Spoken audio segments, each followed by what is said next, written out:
Mereka itu diberikan keluasan rizki, diberikan keluasan rahmat dengan sebab lega hatinya. Itu ujiannya, Pak. Hati-hati loh, Pak. Di saat kita lagi seneng ngasih rezeki sama orang nih, Pak, atau ngasih berbagi sama orang, itu orang gede sama kita. Biasanya orang kayak gini, Pak, nggak bakal hidupnya nggak nyaman dia, nggak ada kekhawatiran. Ketika tidak ada kekhawatiran, yang ada muncul keyakinan. Sedangkan maaf, sesuatu yang kita peroleh, yakin harus ditempuh dengan keyakinan. Tanpa ada keyakinan, sulit untuk menjadikan sesuatu itu hebat untuk diri kita.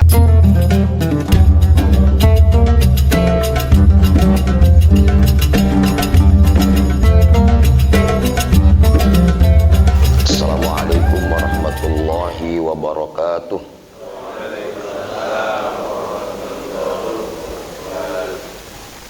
Innal hamdalillah nahmaduhu wa nasta'inuhu wa nastaghfiruhu wa nastahdihi wa natubu ilaihi wa natawakkalu alaihi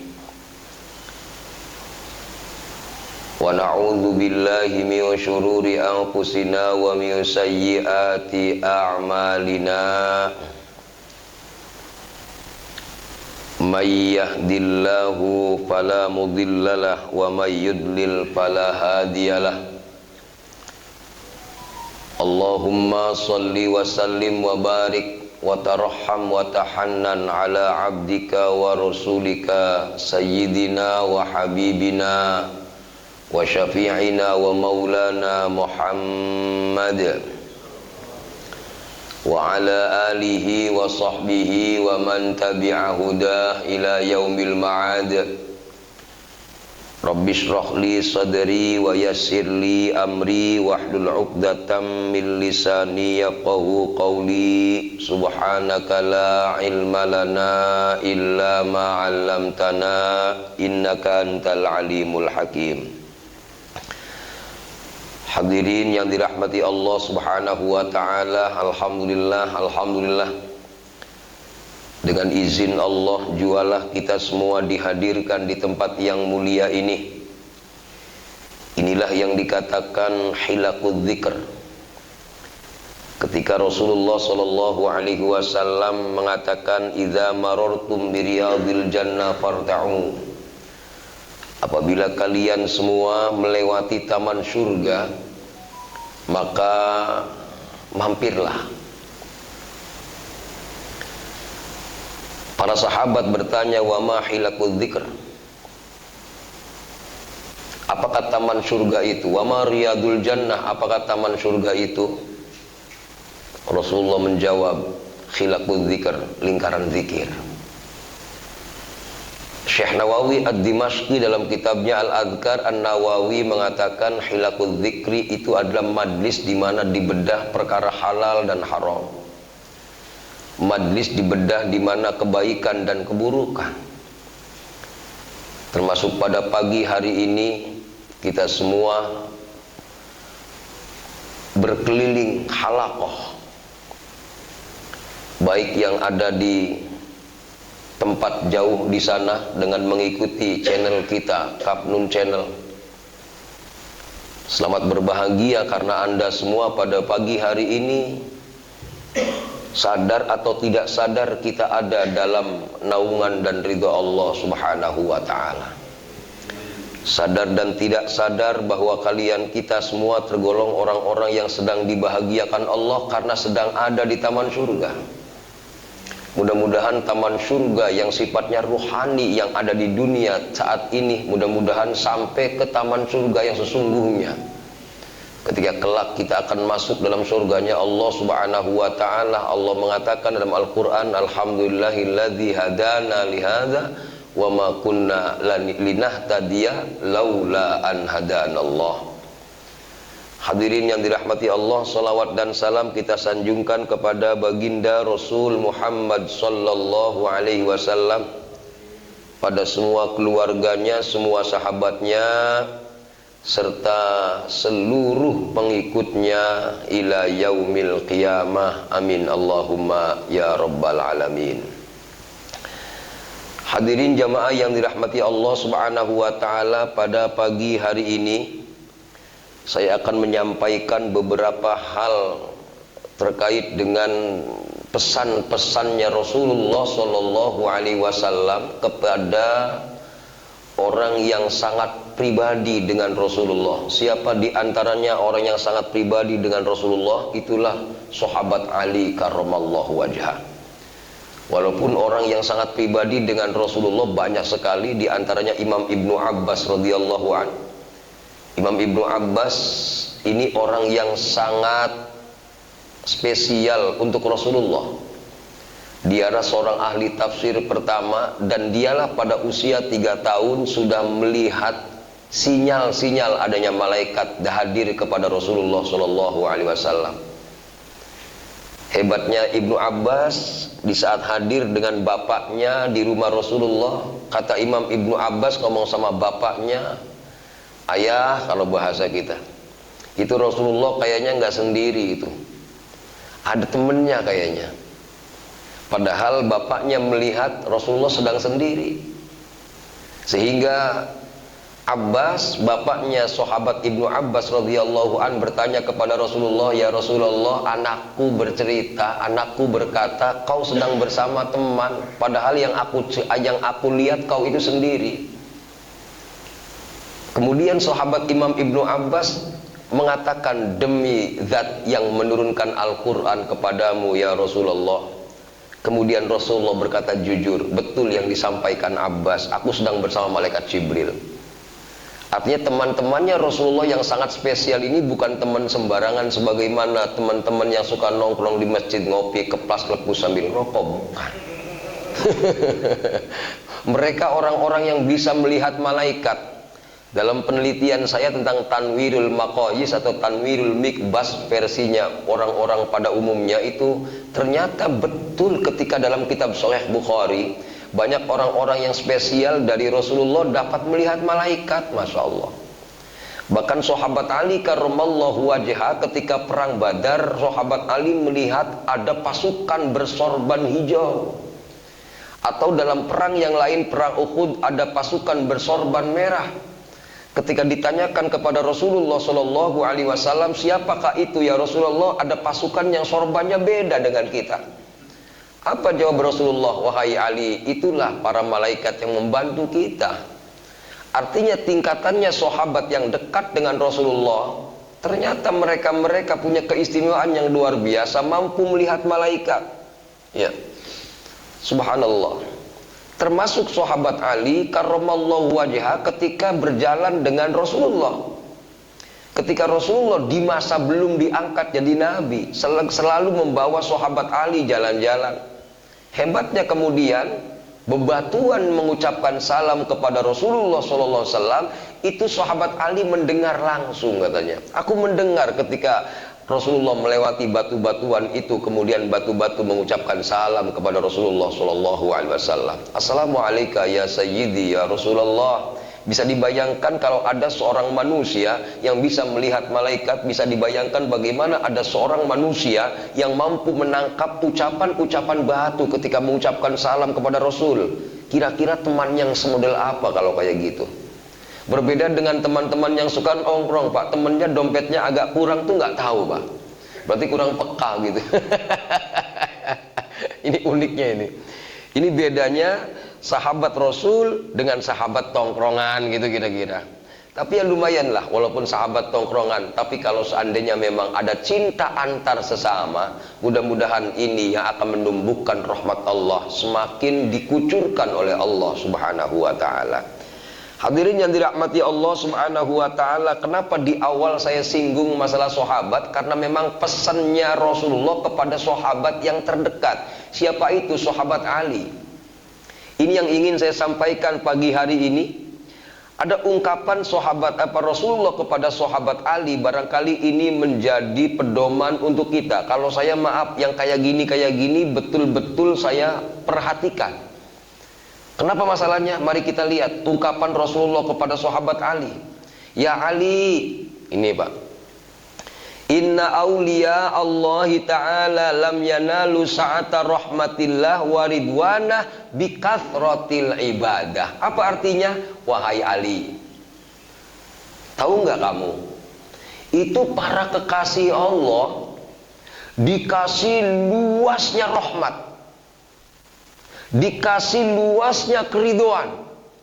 Ibaratnya mereka minta dikasih, mereka minta dikasih, mereka minta dikasih. Seperti disebar rahmat Allah untuk mereka, untuk para wali. Apa sih kelebihannya? Apakah mereka kelebihan ibadah kepada Allah Subhanahu wa Ta'ala? Rasul menjawab, hadirin, ini ingat-ingat di sini, para pemirsa Kapnun Channel ini penting sekali. Ternyata Rasulullah mengatakan mereka dikasih rahmat Allah luas bukan karena banyaknya ibadah. Allahu Akbar. Terus dari mana mereka dilimpahkan rahmat oleh Allah segitu luasnya? Walakin naluha bisakhawatin nafsi wal istihanati bid dunya.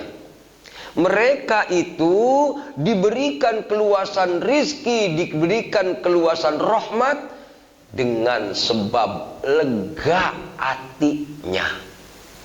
Nah, ini godaan berat kita.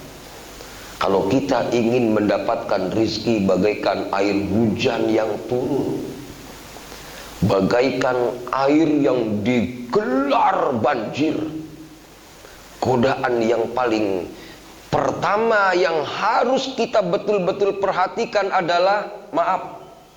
Jangan sampai di hati kita ada al-bakhil. Apa bakhil? Pelit. Pelit apa? Nggak usah jauh-jauh bicaranya. Pelit untuk berbagi senyum, pelit untuk berbagi kebahagiaan. Bagaimana orang yang pelit berbagi senyum ketemu sama temen baik cemberut baik, kesel be romanda.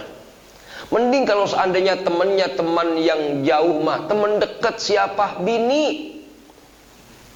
Teman yang paling dekat dengan kita, maaf, tetangga paling dekat kita adalah tetangga kita, adalah bini kita. Ngapa? Itu tetangga sebelah. Kadang-kadang sama bini baik, maaf nih, itu kan cemberut pak. Hati-hati, penghalang rizki Allah. Nggak percaya boleh buktikan, mau kerja atau mau usaha kemudian cemberut sama bini, lihat pak usahanya maju apa enggak. Gitu. Ngapa masalahnya? Ini yang dikatakan orang yang kikir. Inilah orang-orang yang durhaka kepada Allah Subhanahu wa Ta'ala. Kenapa dia? Dialah orang yang tidak pernah jujur kepada Allah Subhanahu wa Ta'ala. Bagaimana sih orang yang tidak jujur kepada Allah Subhanahu wa Ta'ala? Maaf pak, siapapun kita, hebatnya kita bukan semata-mata kita hebat, tapi ada orang yang mendampingi kita. Ada orang yang ngurus air minum kita. Ada orang yang kadang-kadang menyiapkan kopi kita. Bahkan maaf, pakaian kita pun disiapkan. Bahkan ketika kita pucet, nggak bisa tidur, yang nenangin bini kita. Di saat enak kita mungkin bisa senyum dengan teman yang sedekat dengan kita, yang dekat dengan kita, yaitu istri kita. Tapi maaf, di saat ada yang pahit, mampukah kita senyum kepada dia? Saat kita kondisi pahit kemudian kita masih bisa senyum dengan bini kita, apa maaf? Silakan buktikan, akan ada sesuatu yang kita tidak sangka-sangka. Allah sangat mudahnya memberikan keberkahan kepada kita. Apalagi maaf, bohong. Ya, mau bohong pak?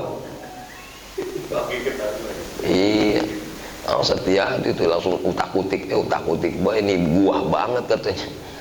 Bohong sama bini pak, maaf. Itu tergolong orang-orang yang durhaka kepada Allah Subhanahu wa Ta'ala. Gak jujur dia kepada Allah Subhanahu wa Ta'ala. Memang siapa sih sebenarnya kita? Zaman kita bujangan punya apa sih pak? Yang merawat piring kita itu istri kita, yang merawat gelas kita itu istri kita. Ini baru bicara istri, belum teman.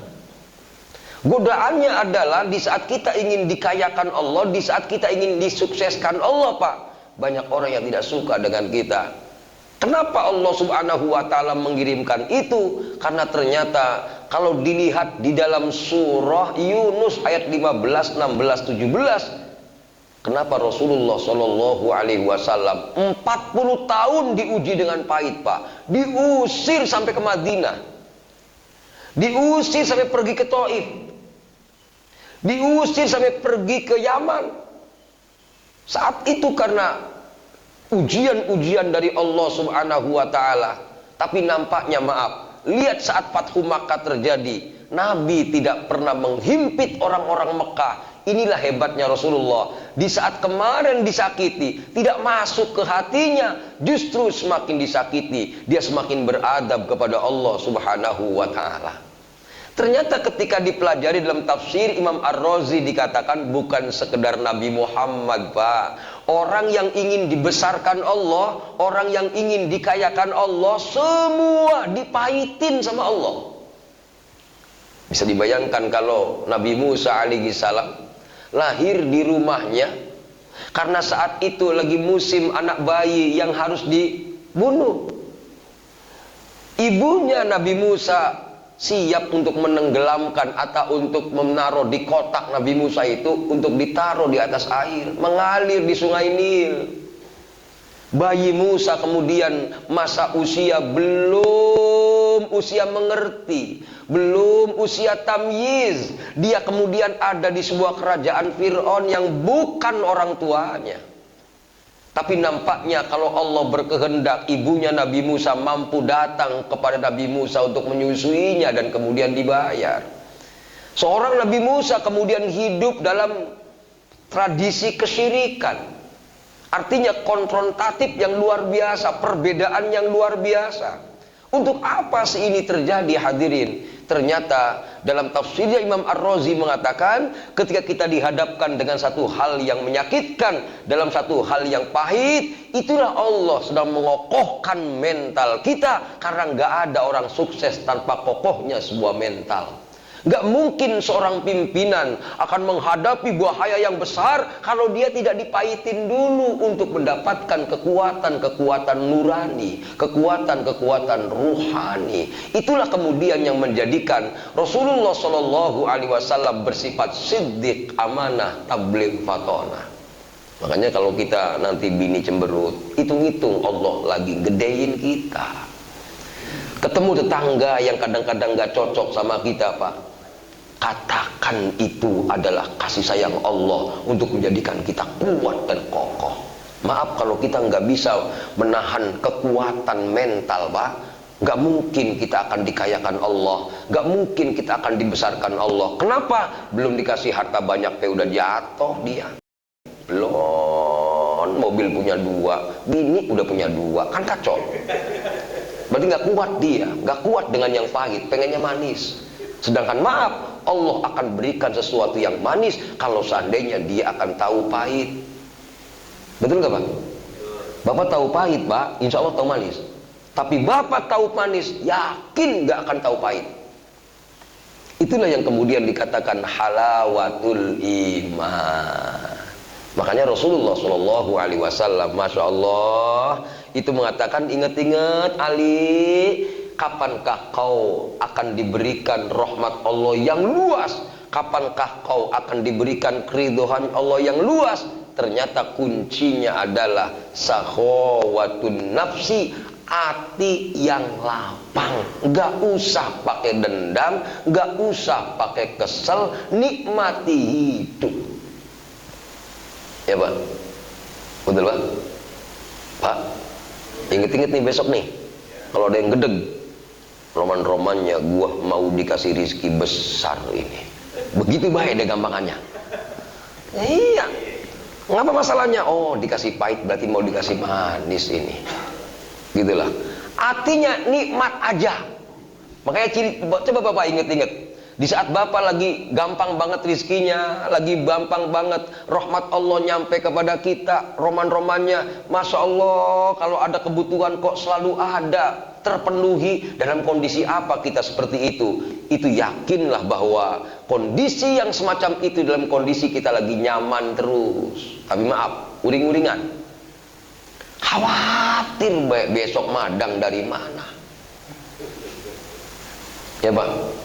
Mana kita udah orang gawe, bini Puluhannya ini anak ada baik dari mana? Maaf, makin ambruk iya. Mengapa? Karena ternyata dalam hadis Nabi dikatakan termasuk di antara akan menghancurkan kita kekhawatiran tentang urusan dunia.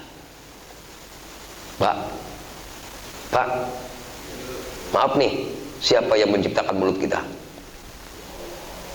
Ya, kira-kira pernah nggak satu hari kita nggak bisa madang? Direncanakan nggak kita madang? Ternyata ujungnya Allah kasih makan juga mulut kita. Yang jadi hebatnya hadirin, Allah keluarkan dari makanan itu keringat. Allah keluarkan kemudian ke bawah yang kotor-kotor. Makanya kemudian kenapa Rasulullah Shallallahu Alaihi Wasallam di saat masuk kamar mandi dia mengatakan, Allahumma inni a'udzubika minal khubuthi wal khaba'ith. Inilah hebatnya Allah Subhanahu wa taala yang mampu memberikan asupannya dan mampu memberikan keluarnya. Nggak mungkin ada tempat masuk kemudian tidak ada yang masuk. Wah, hati-hati godaannya nih. Usaha takut bangkrut, hati-hati hancur. Ya. Ketika kita mau melangkah kemudian ketakutan terlebih dahulu, nggak akan terjadi itu. Makanya kemudian hadirin, rumus yang kedua untuk menjadikan kita ini orang-orang yang disayang Allah dengan rahmatnya, al-istihanah bid dunya. Jangan perhitungan dengan urusan dunia. Gitu lah Pak. Makanya maaf Pak, orang dulu ini orang dulu yang namanya ada tamu Pak. Tamu sebelum tamu itu madang, orang boleh pergi Pak. Orang dulu itu, ya maaf, ketemu sama temen, tak dulu, jangan pulang dulu loh, madang dulu. Makanya BSR kalau pengajian subuh ada madang itu begitu sebenarnya. Nggak tahu niatnya begono apa orang itu ya. Ngapa masalahnya? Ternyata Masya Allah, ya Ali, man at'ama musliman biti binafsin. Wahai Ali, siapa orangnya yang memberi makan seorang muslim, tapi maaf, dengan kebaikan jiwa. Maksudnya apa sih kebaikan jiwa? Ngasih makannya lapang Pak. Ya ini mah kata Ustadz, kalau kita masih makan orang, rizkinya bakal hebat, berkah. Itu bukan tibi nafas, itu mengarep. Betul ya Pak? Udah apa namanya, sudah jauh.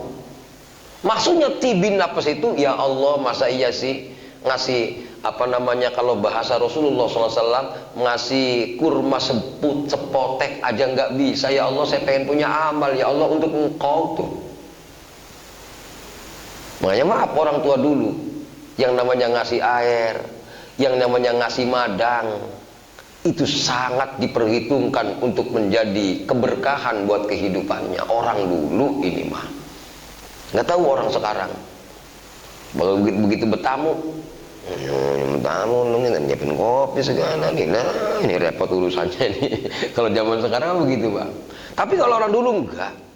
Ternyata hadirin yang dirahmati Allah Subhanahu wa taala, kenapa sih orang-orang dulu itu senang memberikan makanan kepada orang? Ternyata alasannya, kataballahu lahu alfa alfi hasanatin. Ini dia, Allah catat ketika dia ngasih makan kepada sesama, Allah catat dia satu kali ngasih makan itu tergolong orang yang beramal 1 juta kebaikan. Pertimbangannya ke sana, gitu Pak. Bukan pertimbangannya. Nah, dia waktu kita hajatan, kondangannya 200 nih. Nah, berarti gua kudu bisa 200. Bukan itu. Pertimbangannya bagaimana dia lompat kepada Allah Subhanahu wa taala. Pertimbangannya bagaimana dia dihargai Allah Subhanahu wa taala. Makanya hadirin yang dirahmati Allah, orang yang ngasih makan ini, yang senang berbagi, itu pada intinya adalah orang yang punya cinta kepada sesamanya. Rasulullah mengatakan, hubba li akhik kama tuhibbu li nafsik. Cintailah saudaramu sebagaimana kau mencintai dirimu sendiri. Bagaimana kita mencintai saudara? Hadirin, maaf nih Pak, ini jangan sampai dianggap sesuatu yang remeh ya, ucapan Rasulullah itu. Ya Ali, utlubil khair inda sobahil wujuh. Tuh, kata Rasulullah, carilah kebaikan di saat wajahmu bersinar, di saat wajah pagi. Paham Pak? Berbuat baik, datang, Assalamualaikum, Waalaikumsalam. Ya, itu dia lagi baik nih. Ada wajah nggak enak. Ya Pak. Ketika kita ingin mendapatkan keberkahan, maaf, wajahnya ajer, ngerti ajer ya? Wajahnya orang ditekuk. Ada nggak di sini teman-teman yang kalau ketemu wajahnya nekuk kayak dompet tanggung bulan, akhir bulan? Ya, oh ada ya, yang mana orang ini? Ngapa masalahnya hadirin? Ternyata yang dimaksud dengan mencintai sesama, ternyata yang dimaksud dengan berbagi kebahagiaan, ternyata nggak usah jauh-jauh bahasanya, carilah kebaikan inda sobahil wujuh.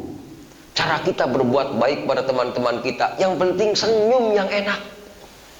Orang nggak tahu kok isi dompet kita Pak. Orang nggak ngerti bagaimana dapur kita. Orang nggak ngerti bagaimana penghasilan kita. Yang kita dilihat sama teman-teman, dia mah roman-romannya rezekinya banyak kan kali ya. Ngapa? Ketemu kita orang pernah mukanya orang enak baik. Tuh. Hingga akhirnya orang akan mengatakan kita enak, husnudzon kepada Allah Subhanahu wa taala, yakin kita akan diberikan keenakan oleh Allah Subhanahu wa ta'ala. Nah, dari sini maka hadirin, bagaimana menjadikan hidup kita enak? Tampilkan yang enak depan orang. Wa akrimid dhaif, dengan cara apa? Muliakan semua orang, termasuk tamu-tamu kita. Tamu-tamu kita maksudnya orang yang bertemu dengan kita, orang yang bertetangga dengan kita, orang yang dekat dengan kita, atau orang yang datang kepada kita, kita sapa dia dengan kemuliaan.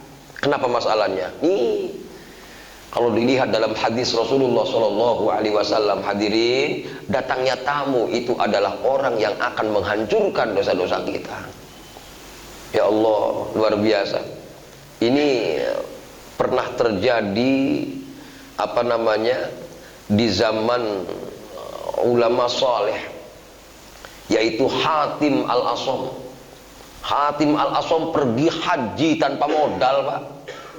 Cuman Hatim al-Asam karena dia orang soleh, dia ngomong sama muridnya, sama anak-anaknya, anak-anakku muliakan tamu, siapapun itu orangnya. Gitu. Ceritanya ada anak raja lagi mana? Karena Hatim al-Asam rumahnya di samping hutan. Ketika ada orang yang kehabisan air memanah di hutan, dia pasti mampir ke rumahnya Hatim al-Asam. Hatim al-Asam orang miskin Pak, bisa dibayangkan kalau haji nggak bawa duit, gitu loh. Bener-bener tawakal orang Yaman dia, Hatim al-Asam itu konon katanya. Nah, ternyata dalam kondisi Hatim al-Asam lagi pergi haji, anaknya nggak ditinggalin walaupun beras sekarung misalkan. Ternyata kemudian ada orang yang ngetok-ngetok pintunya rumahnya Hatim al-Asam. Assalamualaikum, waalaikumsalam. Ada apa Pak? Silakan masuk. Saya kekurangan air, lagi memanah ini di hutan. Bisa kasih saya air? Ya Allah, itu anaknya Hatim al-Asam memuliakan tamu Pak dengan gelas yang paling bagus, khusus untuk tamu yang tidak pernah terpakai untuk dirinya. Coba hebat nggak tuh anak-anaknya? Hingga akhirnya kemudian bengong itu tamunya Hatim al-Asam yang anaknya raja itu sebenarnya. Ya hebat ini orangnya, rumahnya reot kayak gini udah mau hancur, tapi tiba-tiba punya gelas yang cakep hanya untuk menghormati tamu. Kemudian ditanya, kenapa kau keluarkan gelas yang paling bagus? Ayahku berpesan, ketika ada tamu datang ke rumah, tampilkan yang terbaik untuk tamu itu. Apa yang terjadi Pak? Pulang Pak, anaknya raja ini cerita sama ayahnya. Ayah, di sana ada kita di hutan nyari buruan, kehabisan air, mampir di rumah reot. Ternyata itu rumahnya ulama besar Hatim al-Asam, miskin ya. Tapi ternyata ketika ngasih air ke kita, itu gelas yang paling bagus. Sungguh akhlaknya luar biasa. Oh iya gitu ya. Berarti dia orang-orang yang mengerti agama itu katanya. Datang kemudian satu gerobak Pak, berasnya, indominya, telurnya. Jadi nggak usah miara ayam lagi, telur datang Pak.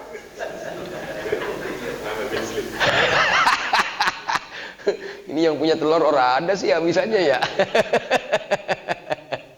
Artinya hadirin, bisa saja ini akan dibanjirkan sesuatu yang kita tidak kita ketahui. Kenapa masalahnya? Karena kita mengamalkan hadis Rasulullah SAW, akrimid dhaif. Makanya maaf kalau orang dulu Pak, kalau orang bertamu, sebelum dia madang, orang boleh pergi kalau zaman dulu. Tuh, panati kalau orang dulu. Kenapa masalahnya? Ternyata tamu itu dalam hadis Rasulullah SAW akan menjadikan ketika kita keluar dari rumah ketika bertamu, ya Pak ya, kita ada tamu datang ke rumah kita, tamu ini pulang, dosa kita dilempar semua ke lautan. Itu bahasa hadis semacam itu. Tapi prakteknya ternyata kalau kita asik menservis tamu dengan kemuliaan, ketika kita asik menservis tamu dengan wajah yang pagi, wajah bukan wajah siang.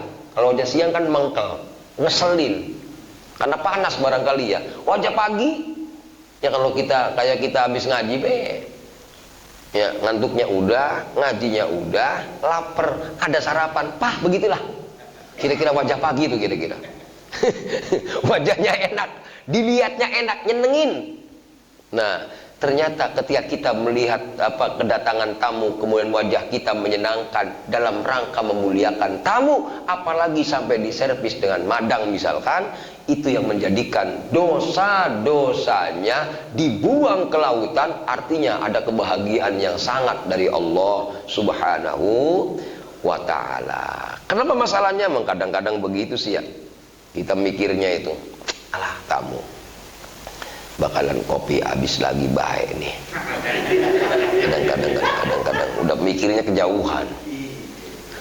Padahal ya maaf nih, kadang-kadang dia mah datang baik emang, kopi habis lagi baik urusannya. Namanya orang wadon manyun baik lagi, dia lagi baik, udah kopi dia lagi baik. Kalau di komplek kan begitu, pasukan jongkot baik, tinggalnya di anu baik lagi. Yang kasihan tuan rumahnya ono, mending kalau tamunya mengerti menenteng kek.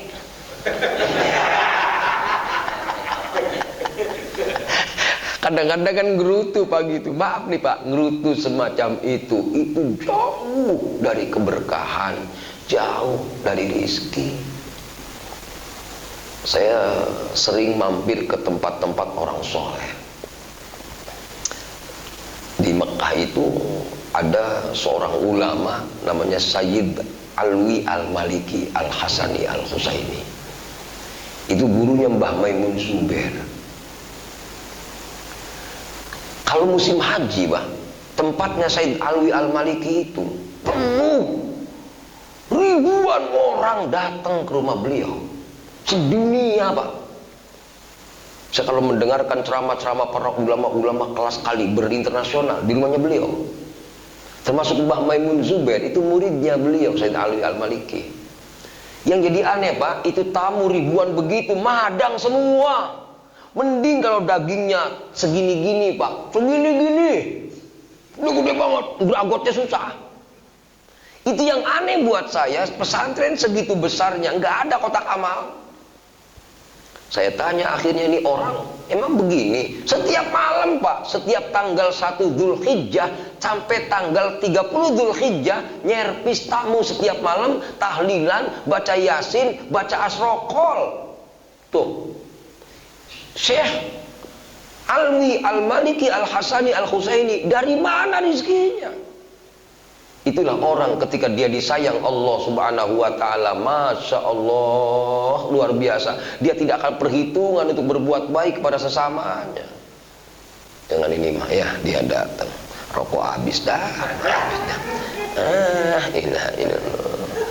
Kenapa saya menyinggung masalah ini Pak? Karena jelas hadisnya begitu. Fa innahu idza nazala biqaumin nazala ma'ahu rizquhu ma'apa. Bapak datang teman, dia ada rezekinya sendiri, Allah yang punya kuasa. Ilokan kita yang nggak ngasih hidup dia, kita ngerasa ngasih hidup dia, baru sebatang sedikit doangan, roman-romannya udah ya, habis lagi bahin rokok gua. Itu kan namanya orang-orang yang maaf, mengecilkan Allah subhanahu wa ta'ala. Allah nggak suka sama orang-orang yang sombong. Padahal maaf, orang itu ciptaan Allah, yang ngasih makan juga Allah, yang ngasih rizki juga Allah. Kata Rasul, ketika ada orang datang ke rumahmu, ketika ada orang yang datang kepadamu, maka pastikan orang itu datang dengan rizkinya masing-masing. Betul nggak Pak? Masa penyakit ini. Mau tahu penyakit di BSR ada nggak yang kayak gini? Enggak. Maaf, ini bicara koreksi Pak, ayo ke koreksi harian kita. Jangan sampai kita gagal menghadapi hidup. Jangan sampai kita gagal jadi orang yang kaya. Harus kaya Pak, harus berkah kita. Dari mana? Kunci-kuncinya ada dalam hadis Nabi Muhammad sallallahu alaihi wasallam. Masya Allah. Nah, hadirin yang dirahmati Allah subhanahu wa ta'ala, makanya ketika orang itu datang dan pasti ada rizkinya masing-masing Pak, nggak usah mikirin, bismillah aja, barangkali datangnya rizki dia dari kita, gitu loh.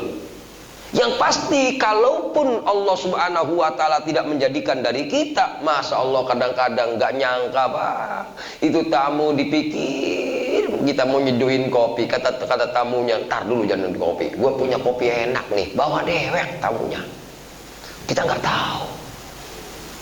Ya, kita udah siapin rokok 2 bungkus misalkan, ini mah dia bawa 4 bungkus. Masya Allah, saya kadang-kadang suka malu Pak kalau seperti itu. Malunya kenapa? Allah, kenapa hati saya seudon? Kenapa tamu tamu kemudian kita pikirkan rezekinya, padahal dia makhluk Allah. Yang mikirin rezekinya kan Allah, ngapa kita yang mikirin? Lah dia datang nih, ya kan, kasih wudhu, satu lagi deh bu, gitu. Padahal ternyata maaf Pak, tamunya etek bawa dewek, bahkan ngasih buat kita, buat bini kita, bujuk bonek. Ya Allah, ini kemudian mikir kita, ya Allah tadi saya salah, maaf ya Allah. Iya maaf, salah itu. Kenapa salahnya? Loh, dia makhluk Allah, yang nyiptain juga Allah, ilokan yang ngasih rizki kita, nggak mungkin Pak. Yang ngasih rizki ya Allah. Makanya kata Rasulullah, fa innahu idza nazala biqaumin nazala ma'ahu rizquhu. Apabila ada satu kaum datang ke rumahmu, apabila ada orang datang ke rumahmu, yakin datangnya dia itu datang bersama rizkinya. Cuman kita nggak ngerti rizkinya dari mana. Nah, hadirin yang dirahmati Allah subhanahu wa ta'ala, makanya di sini hadirin, resepnya untuk menjadi orang yang bahagia, resepnya untuk dijadikan orang-orang yang berkah, rezekinya diluaskan Allah subhanahu wa ta'ala, jangan ikuti nafsu.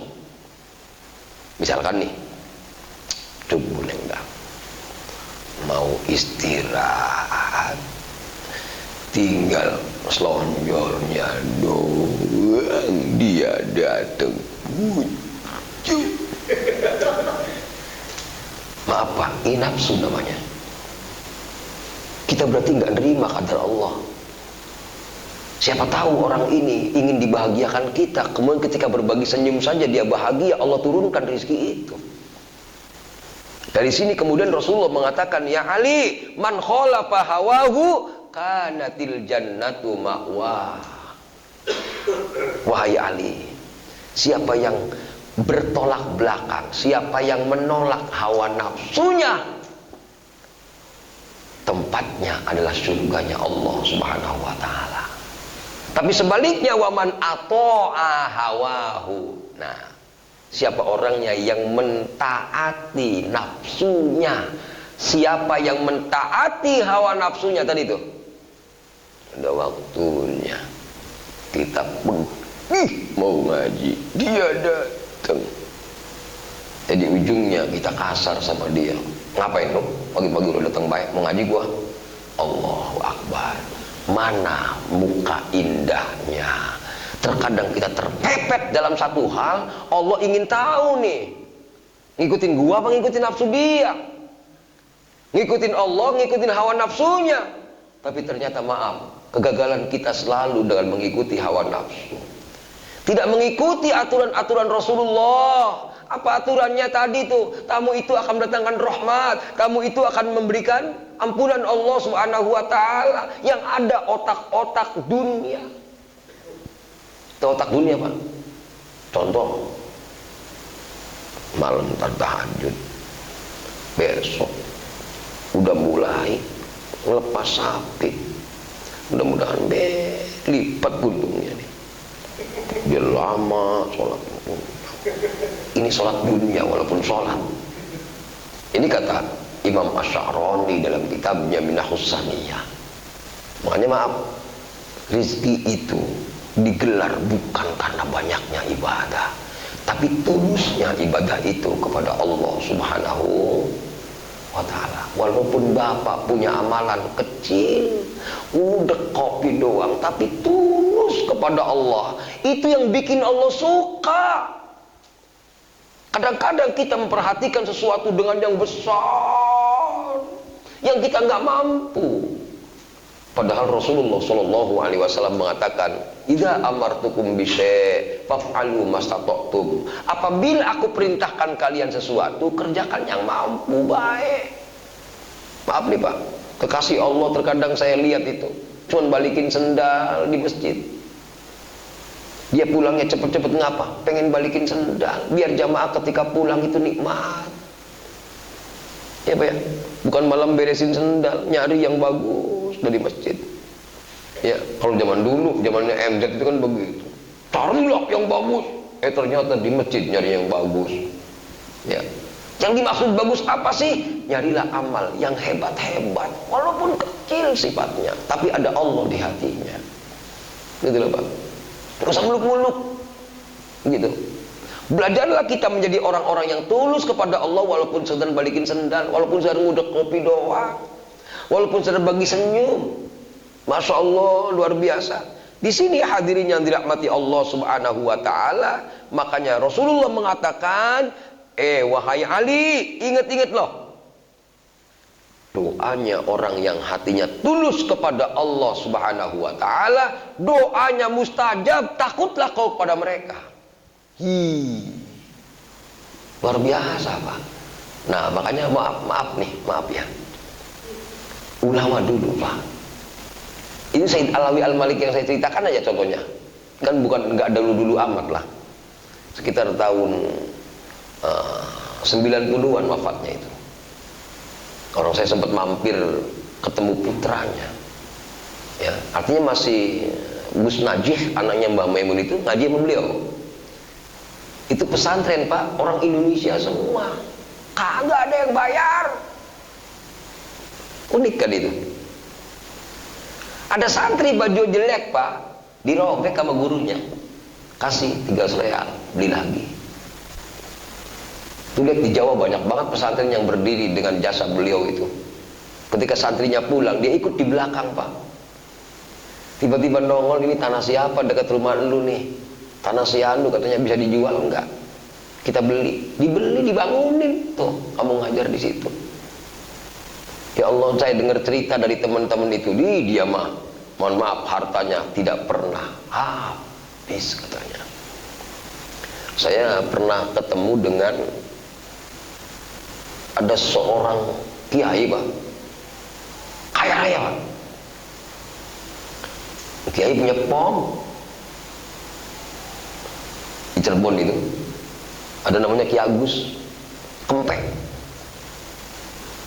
Ya, coba kalau main ke rumah beliau, saya pernah ngobrol sama beliau itu, resepnya kaya gimana Kiai? Nggak tahu. Terus tiba-tiba ada orang miskin nangis-nangis, Kiai tolongin saya Pak. Oh, tanah jual, anak banyak keperluan, nggak punya duit loh kata dia. Tapi maaf, welcome-nya dia menyambut tamu itu walaupun dia nggak punya duit Pak. Iya, nanti kamu kesini lagi ya. Nanti kalau ada rizkinya, insya Allah dikasih.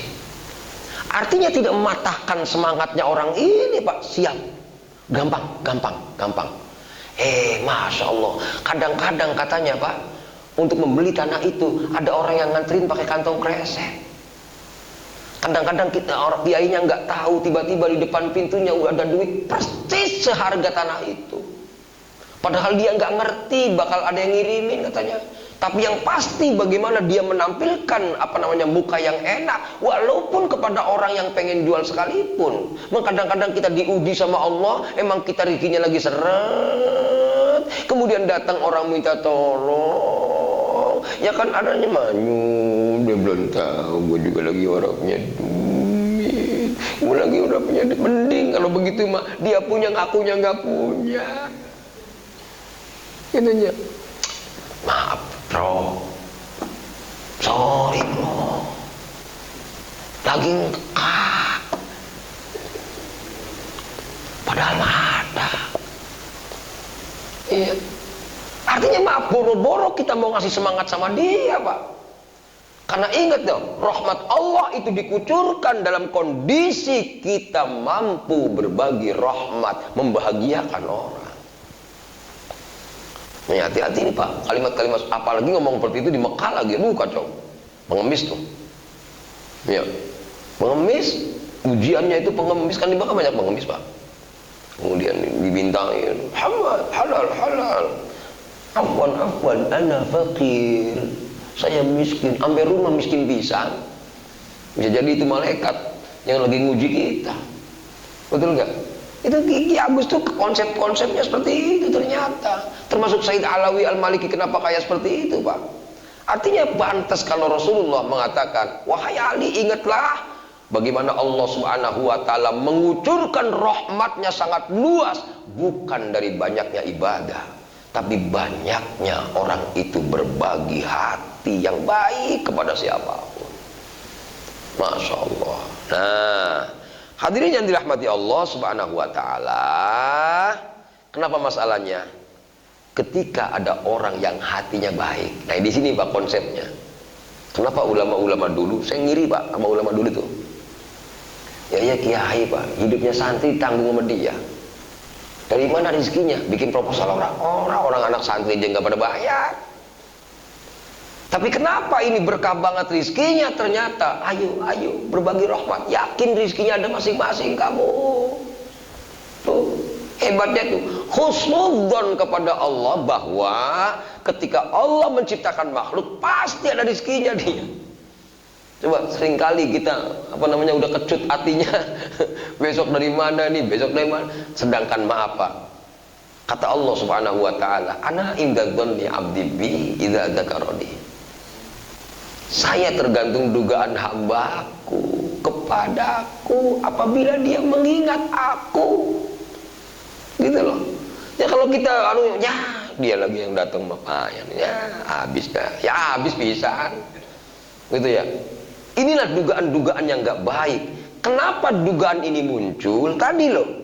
Dia adalah orang-orang yang mentaati hawanya sendiri. Nah, gitu loh hadirin. Nah, hadirin yang dirahmati Allah subhanahu wa ta'ala. Makanya dari sini hadirin, maaf nih, untuk menjadikan hati ini bahagia ketemu dengan siapapun, ini harus ada kuncinya nih pak. Di banyak ulama ngasih kunci di sini. Contoh, Imam Nawawi Al-Bantani. Saya punya kitab namanya Qatrul Goes. Qatrul Goes itu matannya ditulis oleh Syekh Abdul Laith As-Samarqandi. Syarahnya ditulis oleh Syekh Nawawi. Di dalam kitabnya Syekh Nawawi, syarahnya Qatrul Goes pak, membongkar rahasia rizki. Apa kata Syekh Nawawi? Kalau anda ingin luas rizki, tanamkan 3 hal. 1, sholatnya yang tepat. Artinya tepat itu nggak mesti waktunya doang pak. Maaf, takbirnya tepat. Allahu Akbar. Lagi puyeng pak, itu Allah sama Akbarnya misah. Kadang-kadang Allahnya orang kedengeran, Akbarnya kedengeran. Kadang-kadang Allahnya kedengeran, Akbarnya orang. Allah nggak punya duit nih.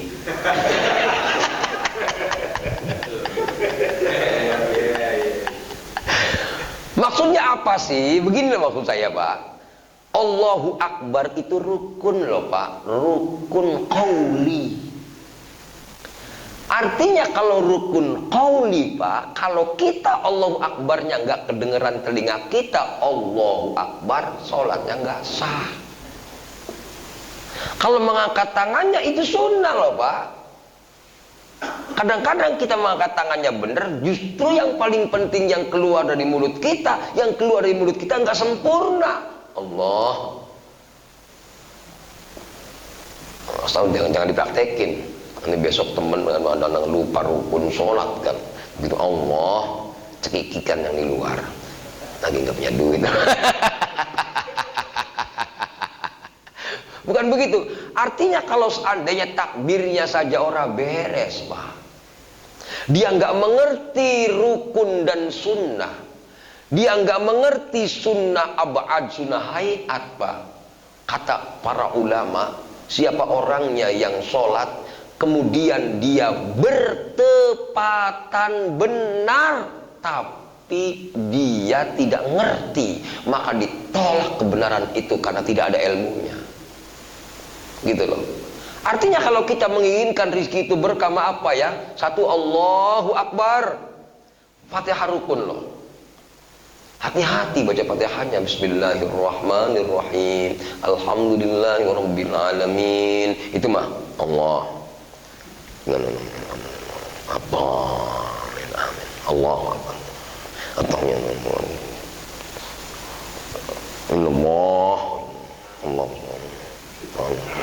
Assalamualaikum warahmatullahi wabarakatuh. Banyak banget yang kayak gitu. Maaf, 1000 kali dia sholat selalu galau, Pak. Mengapa masalahnya kok perintahnya sahabat? Nah, Syekh Nawawi Al-Bantani mengatakan kalau kita ingin mendapatkan keluasan rizki maka sholatlah. Ternyata ayatnya jelas. Wa'mur ahlaka bis sholati wastabir 'alaiha la nas'aluka rizqa. Ya. Wa'mur ahlaka, perintahkan keluargamu bis sholah, dengan melaksanakan sholat, wastabir 'alaiha, sabar terus, ngajak istri kita sholat, ngajak anak kita sholat, sabar. Dia bisa sholat, bukan tugas kita. Tugas kita hanya disuruh ngajak dan sabar ngajaknya. Hati-hati, Pak, ngajak anak kita sholat kemudian marah-marah, nggak benar juga. Saya pernah tinggal di Arab, Pak. Orang Arab kalau nyuruh anaknya sholat, Pak, Muhammad sholli, ya, marah itu. Begitu udah qomat, anak belum di masjid, Pak, batu, wah, ya Allah, ya Allah. Orang Arab kalau marah itu ya Allah, ya Allah, itu berarti marah dia. Ya, maaf, kalau sebut marahnya dengan ya Allah, ya Allah, manggil-manggil Allah, marah dia. Padahal Allah sifatnya Rahman dan Rahim. Artinya maaf, marahnya kita kepada anak kita di saat kita memerintahkan sholat nggak bener, Pak. Mengapa? Berarti kita maksa. La ikraha fiddin, tidak ada paksaan dalam agama. Kita disuruh merintah doang, sabar merintahnya, ikuti Allah. Ya. Kenapa kok perintahnya sholat? Disitulah Allah mengatakan dalam Al-Quran, la nas'aluka rizqa, aku tidak minta rizki kepadamu, nahnu narzukuka, aku yang bakal ngasih rizki sama kamu. Artinya kalau seandainya kita menginginkan rizki itu barokah, rizki itu encer, Pak, rizki itu barokah, rizki itu seperti air mengalir. Kalau kita sholatnya enggak, kalau kita sholatnya ora tepat, kalau kita sholatnya maaf tadi banyak rukunnya yang ditinggalkan, maaf. Kenapa ayat ini muncul, Pak? Sebenarnya ketika dipraktekkan ternyata kenyamanan kita tergantung dari bagaimana kita sholat. Gitu loh, Pak. Coba dah kita sholat nggak nyaman aja, buru-buru baik, udah mepet 5:30, iya, udah mau isya baru maghrib, udah mau subuh baru isya, gitu kan ya, udah mau duha baru subuh. Mending kadang-kadang duha ada kunutnya.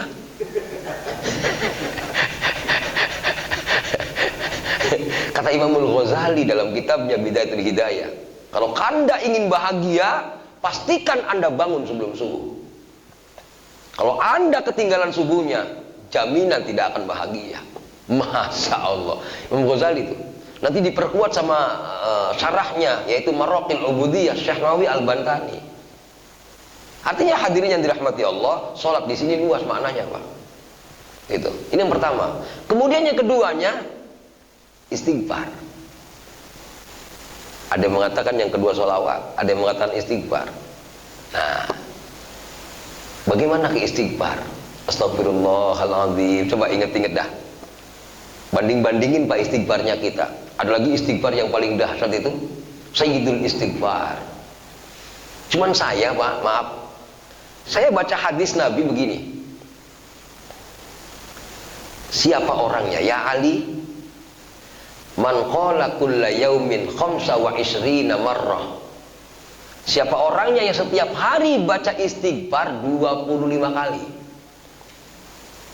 Bagaimana istighfarnya?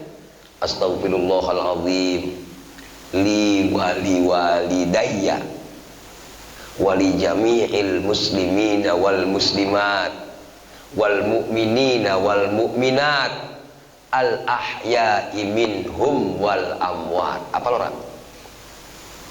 Astaghfirullahaladzim li wali walidayya wali jami'il muslimina wal muslimat wal mu'minina wal mu'minat al ahya'i minhum wal amwat. Coba Bapak, kalau nggak percaya, barangkali ini penelitian saya sepihak, subjektif, maksud saya, praktekin. Belajar sehari istighfar itu 25 kali aja. Bagaimana perasaannya? Bagaimana kenyamanannya? Bagaimana rasa indah menghadapi hidup? Nah, ketika sudah merasakan kenyamanan, kok enak ya? Gitu loh Pak.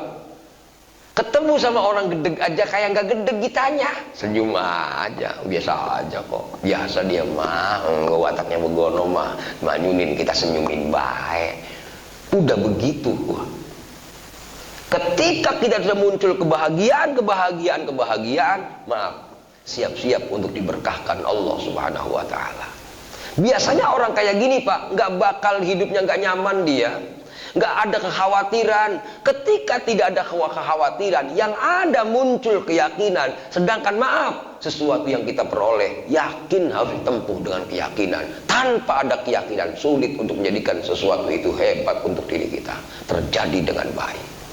Dan kita grogi mulu, aduh, ada orang ya, maaf Pak, iblis itu buang-buang. Itulah yang menjadikan apa? Alladzi yuwaswisu fi sudurin nas.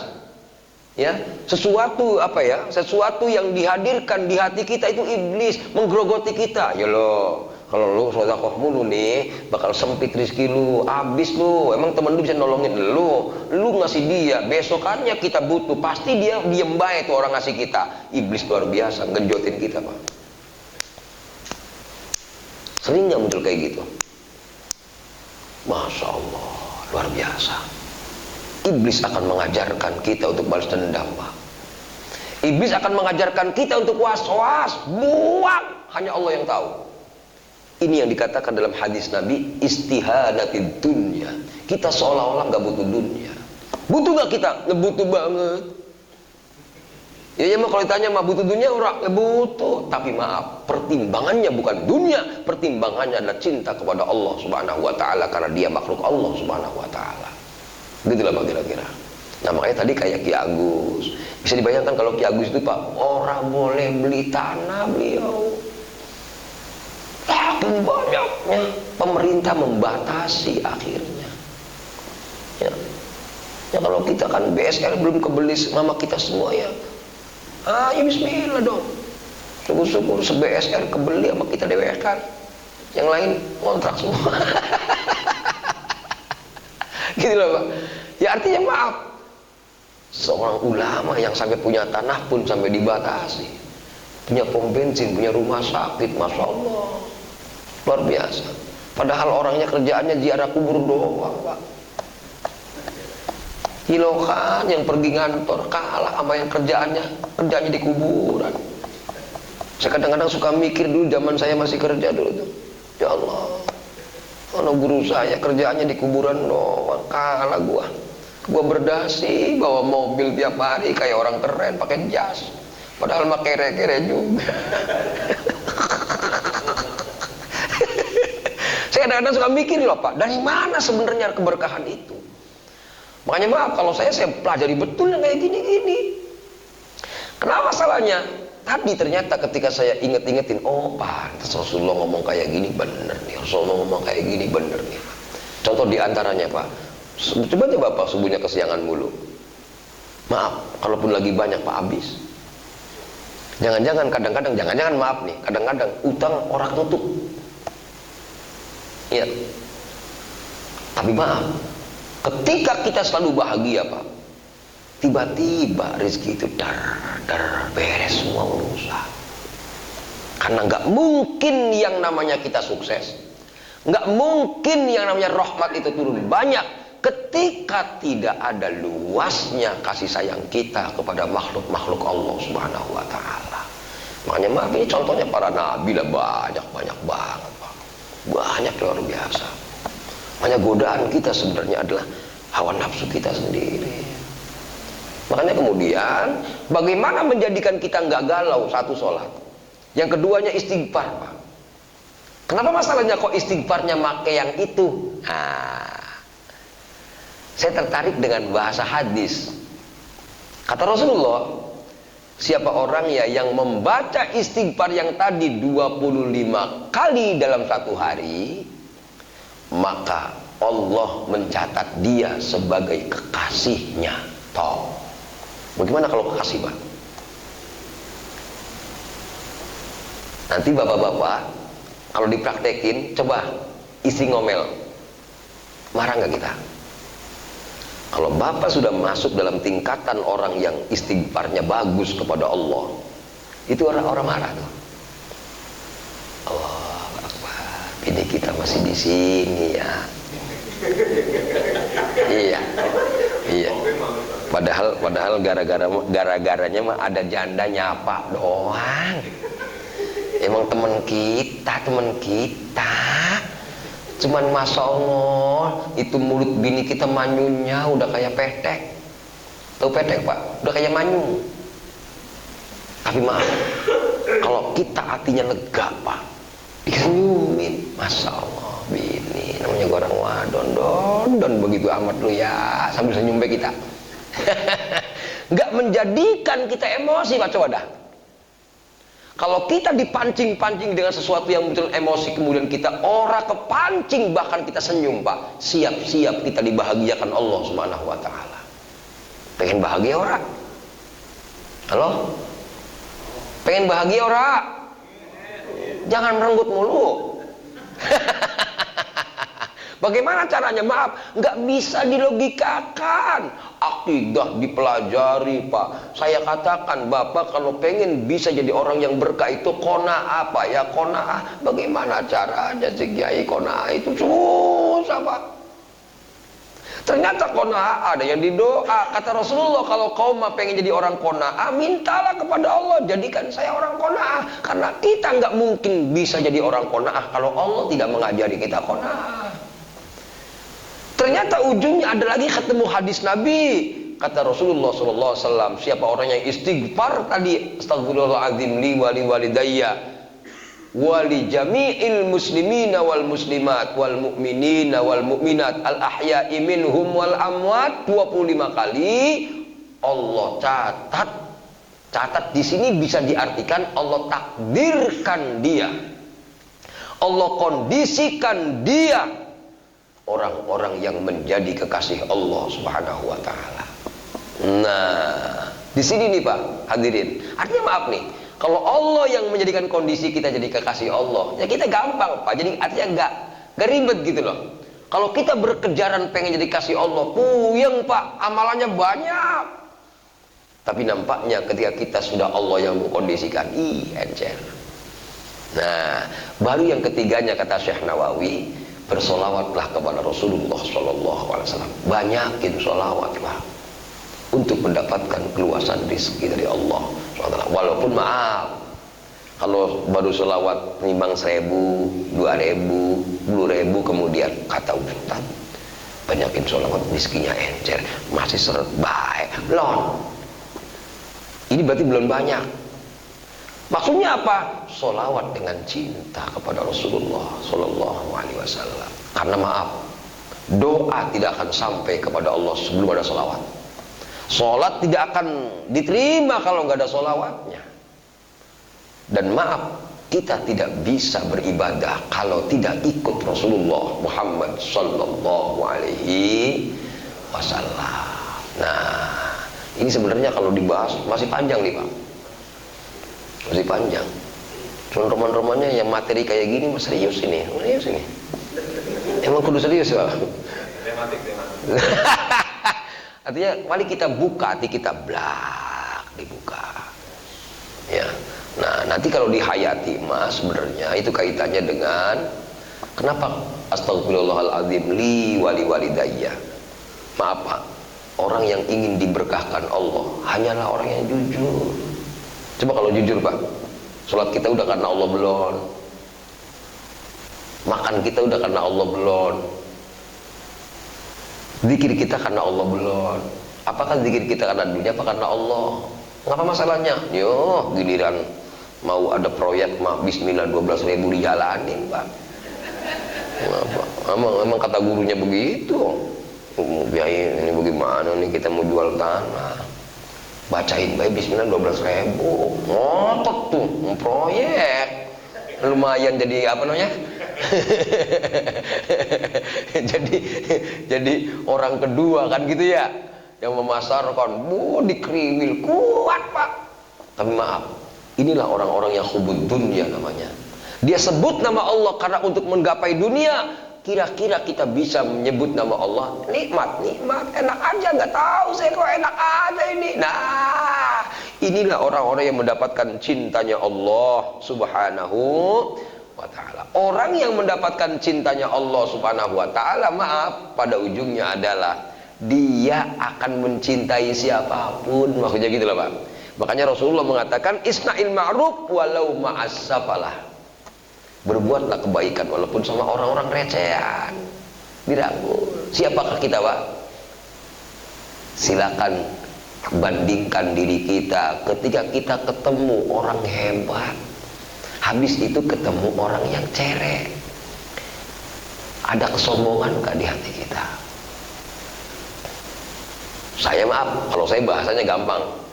Murid kita pintar, semangat ngajarnya, didatengin yang bodoh, semangat ngajarnya. Siapakah kita sesungguhnya? Lihat kondisi dua hal yang berbeda ini. Ya, lagi enak Pak, maaf, ngomong enak. Besok dalam kondisi nggak enak badan, masih enak ngomong nggak dia? Ketika orang dalam kondisi enak nggak enak, mas sudah sama, di hatinya sudah ada cinta itu. Nikmat semuanya. Ini Pak, coba Bapak nanti kalau sudah praktekin istighfar tadi, boleh cerita bagaimana rasa bahagianya.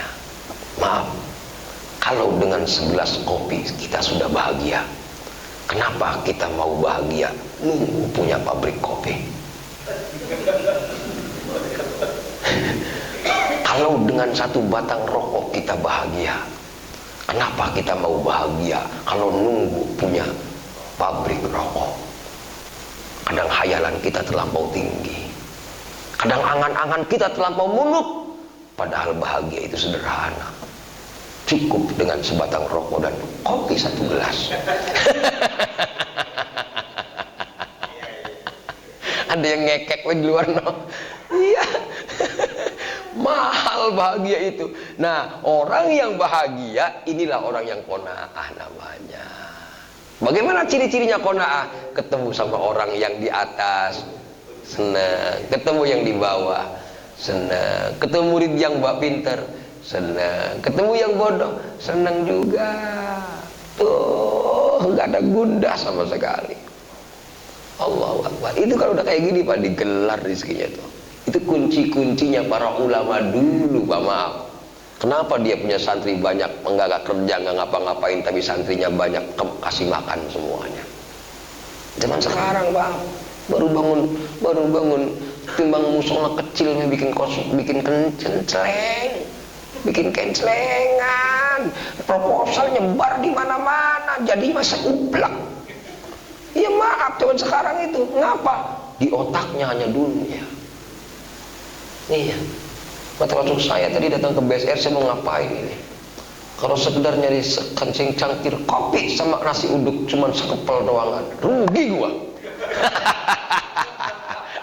Iya, ada yang paling penting untuk saya hadir di sini. Ngapain? Bikin mereka bahagia, bikin mereka senang. Itu yang disenangi Allah Subhanahu wa taala. Kenapa masalahnya? Satu orang yang kita bahagiakan, berapa malaikat yang Allah ciptakan untuk kita, mendoakan kita agar kita sukses, Pak. Kuncinya di situ, bukan mengambil begini, nyenengin dia, nanti juga dia pada ini. Enggak begitu. Lihat, ada campur tangan Allah melalui malaikat-malaikat yang Allah utus untuk mendoakan kita. Bisa dibayangkan kalau yang doanya malaikat, Pak, didoakan orang mustajab. Gitu tuh. Ini yang kemudian kita berbagi kebahagiaan, masya Allah. Makanya di sini, maaf, ketika kita berbuat baik kepada orang, Pak, maaf ya, Pak ya, sembunyikan. Makanya ciri-ciri orang yang baik itu adalah dia akan menyembunyikan kebaikannya. Ya, Pak, itu mah baru tahajud, Pak. Update status, it's time to tahajud. Tahajud, coy. Allah, ini orang galau tuh, Pak. Butuh pengakuan itu. Ketika butuh pengakuan, pasti Allah uji dengan tidak diakui, dia galau pasti dia. Sembunyikan kebaikan itu, cupanya Allah yang tahu. Takut diuji Allah SWT, saya nggak bisa ikhlas. Ya, bayar. Nggak masalahnya, hadirin, karena shadaqatus sir tudfi'u ghadabar. Amal atau sedekah yang rahasia itu akan menutupi murkanya Allah Subhanahu wa taala. Wa tujlibul barakah. Maaf nih, Pak. Ibadah yang sembunyi-sembunyi, sedekah yang sembunyi-sembunyi, itu akan menjadikan barokah dan rizki al-kathir. Yang baru ngasih cepet, umumin dong, umumin di Jumatan si A cepet. Maaf nih, Pak, sedekah yang rahasia, Pak, hanya Allah yang tahu, termasuk amal sedekah di sini. Nggak perlu bicara sama orang. Tuh, biarkan hanya Allah yang tahu. Saya senang banget tuh kalau nenek-nenek, mohon maaf ya, Pak, nenek-nenek, orang yang kepantes banget orang punya, Pak, baju nggak bagus-bagus amat. Kalau datang ke masjid itu, 2 juta. 3 juta. Dari siapa, Bu? Hamba Allah. Ibu tinggalnya di mana? Nggak usah tahu. Nomor teleponnya ada nggak? Nggak usah. Allah dia yang tahu. Saya suka orang-orang seperti itu. Padahal maksudnya panitia masjid pengen didata. Ini yang ngasih ngamal orang mana? Nomor teleponnya mana? Kalau ada laporan kan gampang. Kita orang modern karena butuh laporan kan, Pak, sebagai kejujuran. Tapi orang ini, Pak, karena dia pengen beramal kepada Allah. Oh enggak, jangan, udah hamba Allah baik. Beda sama orang yang baru kaya, Pak. Tulis blog ini.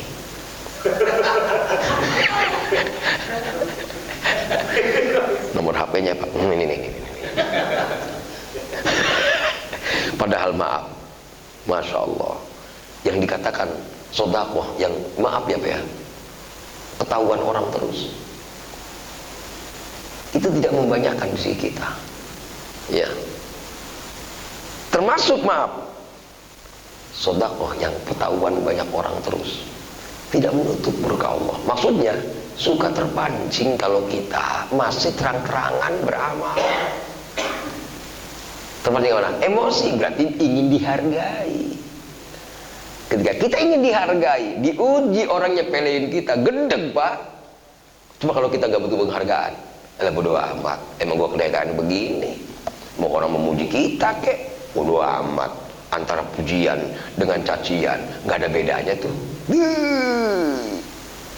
Top. Orang BSR bisa kayak gini semua. Mantep itu. Masya Allah. Yang kemudian yang selanjutnya hadirin, di samping rahasia masalah sodako itu, bakir bis sodako. Hati-hati buat contoh gini.